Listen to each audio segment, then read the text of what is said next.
जी प्रभु। स्वागत है आपका डॉक्टर साहब। जी। अस्मद गुरुभ्यो नमः। अस्मद परम गुरुभ्यो नमः। अस्मद सर्व गुरुभ्यो नमः। श्री राधा कृष्णाभ्याम नमः। श्रीमते रामानुजाय नमः। लंबोदरम परम सुंदरम एकदंतम रक्तांबरम त्रिनयनम परमं पवित्रम उददिवाकर ज्वलकाय कांतम विघ्नेश्वरम सकल विघ्नहरम नमामि।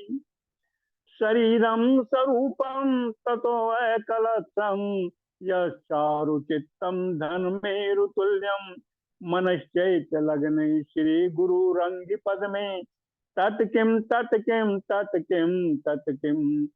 नारायणं नमस्कृत्यं नरं चैव नरोत्तमं देवी सरस्वती व्यासं ततो जयमुदीरयेत्।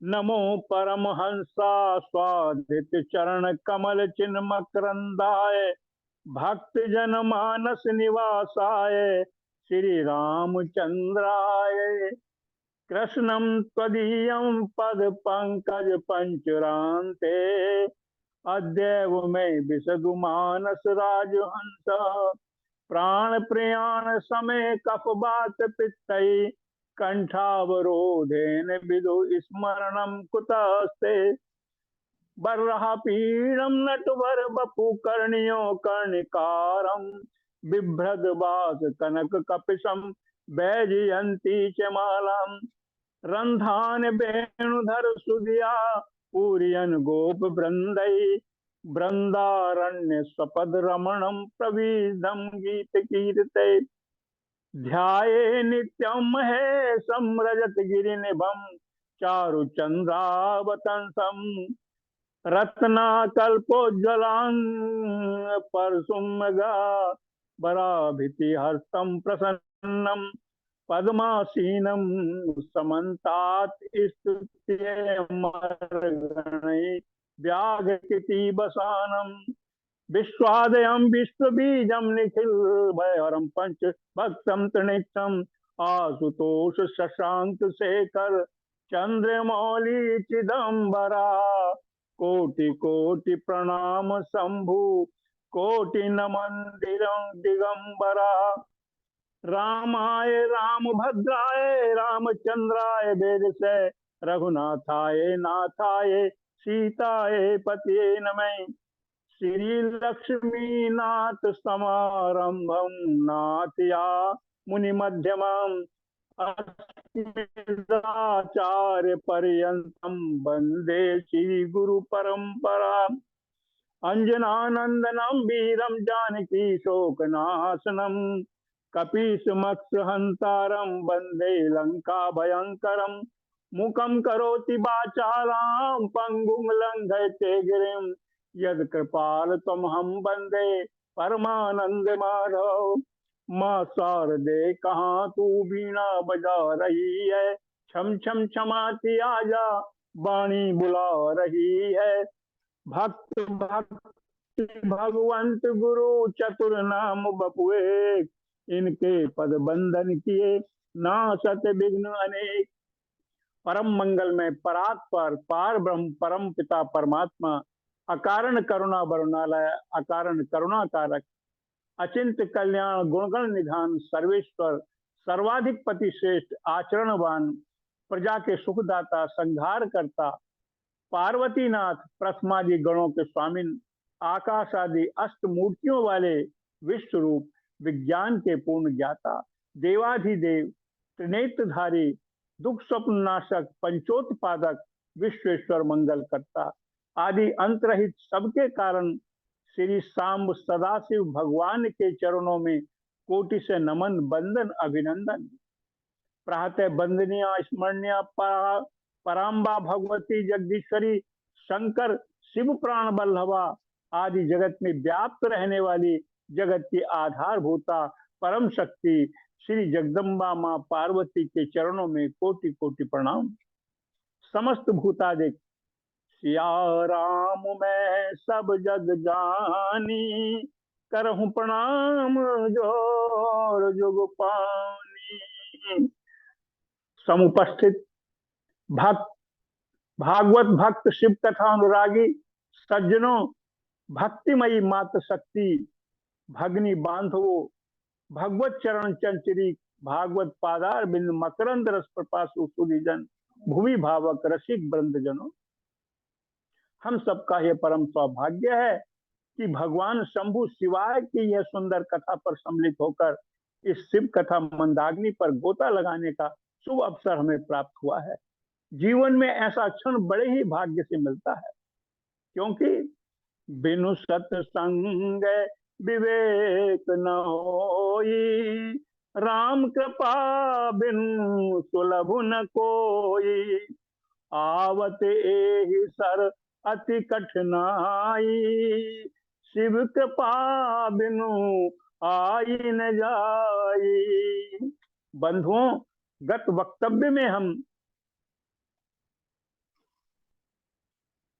ये कर रहे थे, सुन रहे थे कि चंचला जो है माँ पार्वती के चरणों में पहुंच जाती है, अश्रुधारा के साथ उनको प्रणाम करती है।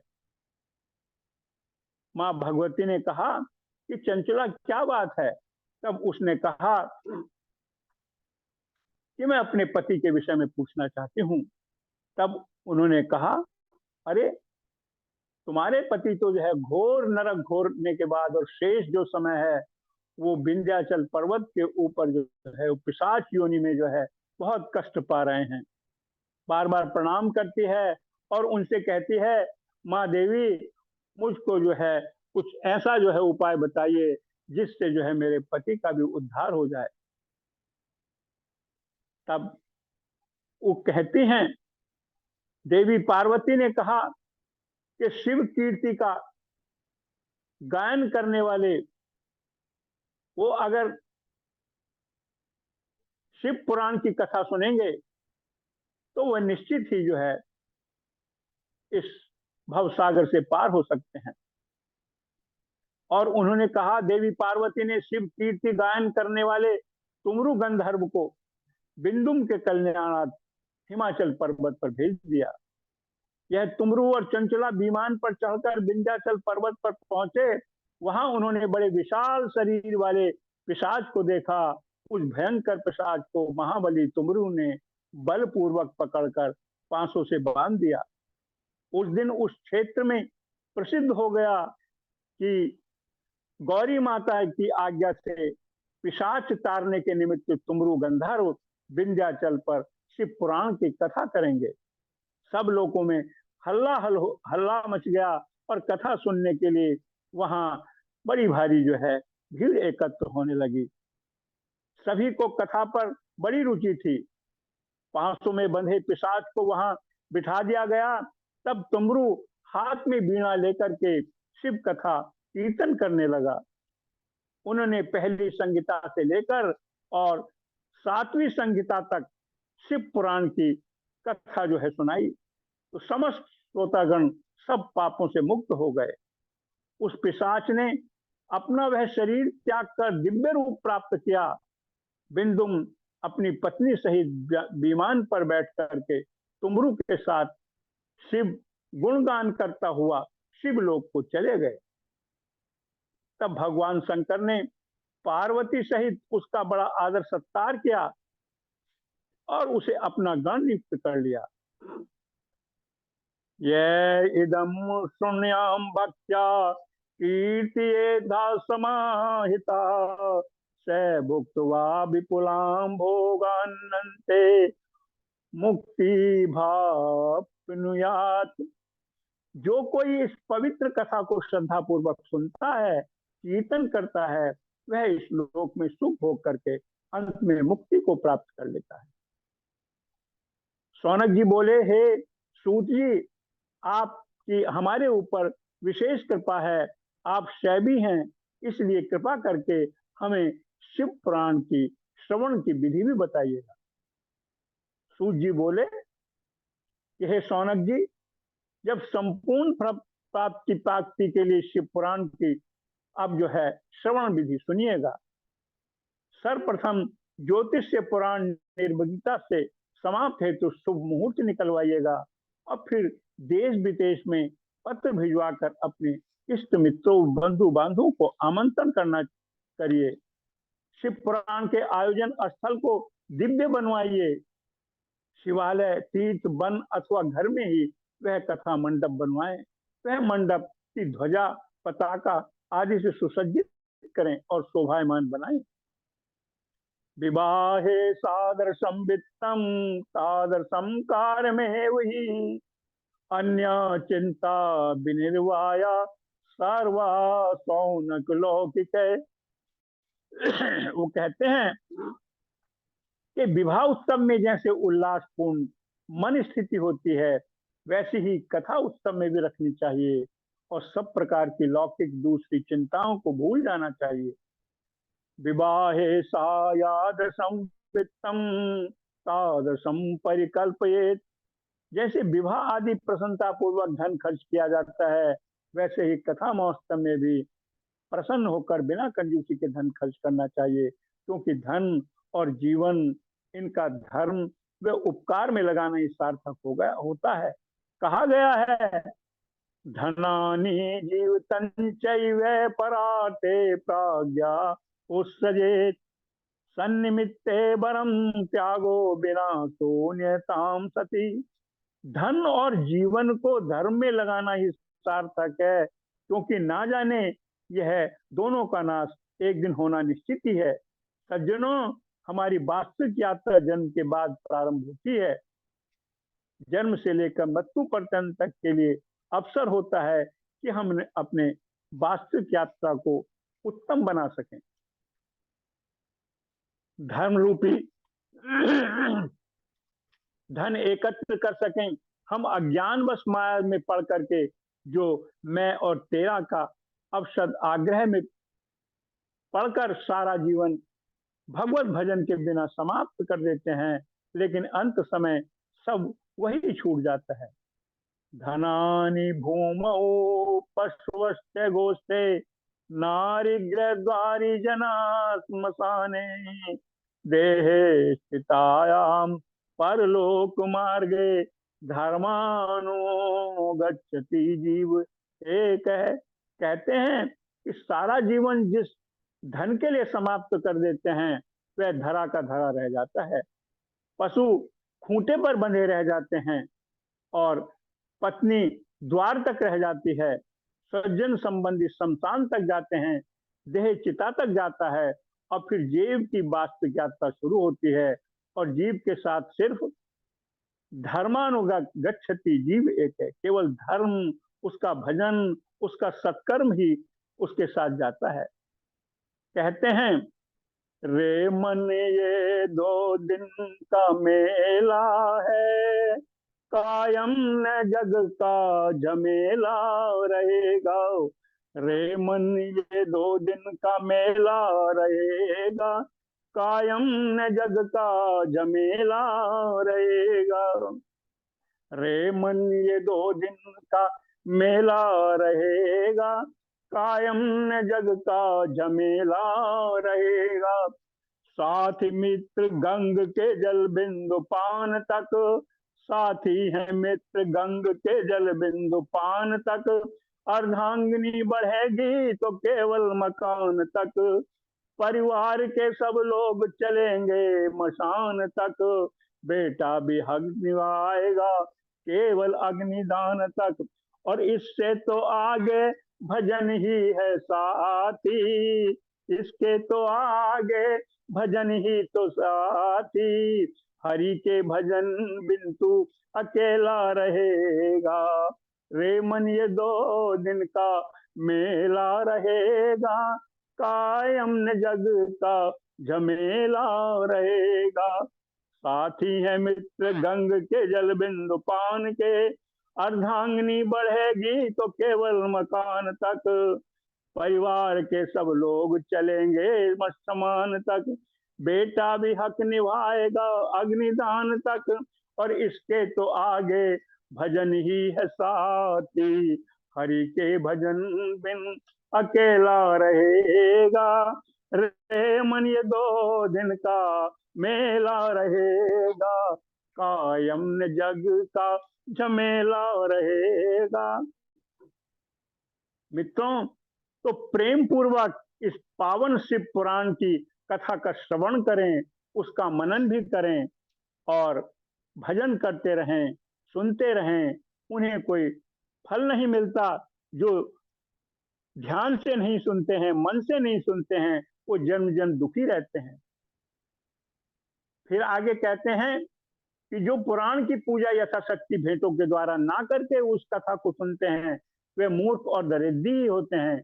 जो वक्ता को प्रणाम किए बिना बैठ जाते हैं कथा सुनने के लिए, उनके लिए कहा है, ऐसम प्रणम्य वक्तारम कथाम शृण्वन्ति ये नरा, भुक्त्वा ते नरकाम सर्वास्तते का भवन्ति। वे सब घोर नरक भोगने के बाद अर्जुन वृक्ष बनते हैं। श्रोता को चाहिए उच्च आसन पर बैठकर कथा कभी न सुने। जो जन इस पवित्र कथा को अपने जीवन में श्रवण नहीं करते, वे करोड़ों जन्म तक नरक की यातना भोग करके कुकर बनते हैं। ये कुछ नियम बताए और फिर श्रोताओं के लिए भी उन्होंने नियम बता दिए। सूत जी बोले, हे सौनक जी, दीक्षा रहित लोगों को कथा श्रवण का अधिकार नहीं है, इसलिए श्रोताओं को पहले वक्ता से दीक्षा लेनी चाहिए। कथा व्रती हो, ब्रह्मचर्य, भूमि पर शयन करे, उपवास करे, एक समय भोजन करना चाहिए। घृतपान, दुग्धपान अथवा फलाहार करते हुए कथा अवधि तक एक बार ही भोजन करे। तामसी वस्तुओं का त्याग करना चाहिए। श्रोताओं को चाहिए नित्य प्रति कथा मंच पर बने सभी मंडल वेदियों का पूजन करे, शिव पुराण का पूजन करे और पुराण वक्ता एवं कथा में वर्णित ऋषियों का पूजन करे।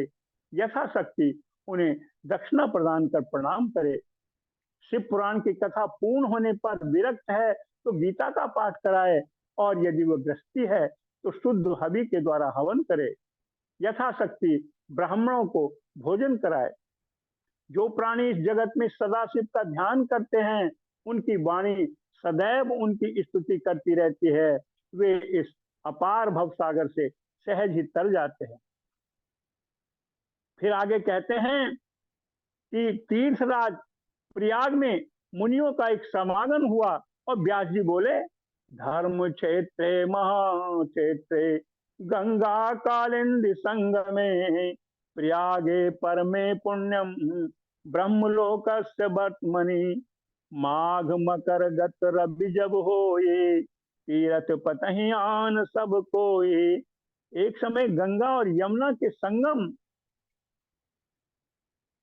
प्रयाग में जब मुनियों ने एक विराट सम्मेलन किया, तब परम पौराणिक सूत जी के आने पर सभी लोग खड़े हो गए, उनका वंदन किया, उनकी अर्चना की, उनकी अभ्यर्थना की और सभी ने करबद्ध प्रार्थना की कि हे मुनीश्वर, कलयुग में सभी प्राणी पाप ताप से पीड़ित, सत्कर्मों से रहित होंगे, अपना अपना धर्म भी भूल जाएंगे, पद भ्रष्ट हो जाएंगे।